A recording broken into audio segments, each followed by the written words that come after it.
Hello friend, नमस्ते, प्रणाम। आज मैं आप लोग के बीच बहुत ही प्यारा सा गीत लेके आई हूँ। सोहर का उठान गीत है। अगर पसंद आए तो चैनल को सब्सक्राइब करना और प्यारा प्यारा सा कमेंट जरूर करना कि आप हमारी वीडियो कहाँ कहाँ से देख रहे हैं। बहुत ही प्यारा सा गीत लेके आई हूँ।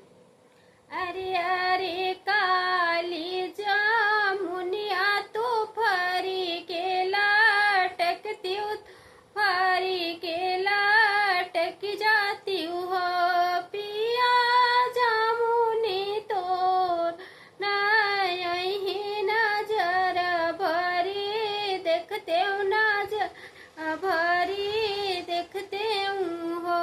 अरे अरे काली जामुनिया तो फरी लटक गई, फरी के लटक गई हो। पियवा भेज दिहले अपने नौकरवा पियही ही आए, पियही नहीं आए नी हो। अरे रे गा सासू नदिया तो लड़ी के झगड़, तो लड़ी के झगड़ जाती हो। पियवा झगड़ा छोड़ा बना यही जर भरी देखते हूँ, नजर भरी देखते हूँ। अरे अरे सासू नदिया तलड़ी झगड़ गई, लड़ी के झगड़ गई हो।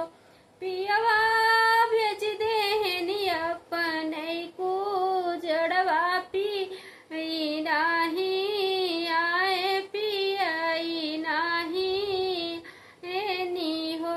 अरे अरे गोदी कलालनवा तू रोई सो चवत्या, तू रोई सोर माँ चौत्याई हो। पियवा लालन देखना यही नजर भरी देखबई, नजर भरी देखबई हो। अरे अरे गोदी कलाल तरोई सोर माँ चाहे, तरोई सोर चाहे नी हो। पियवा भेज देहनी पनई साहेबवा पियई नहीं आए, पियई नहीं आए नी हो। बहुत बहुत धन्यवाद। अगर गीत पसंद आए तो चैनल को सब्सक्राइब करना और प्यारा प्यारा सा कमेंट जरूर करना कि आप हमारी वीडियो कहाँ कहाँ से देख रहे हैं।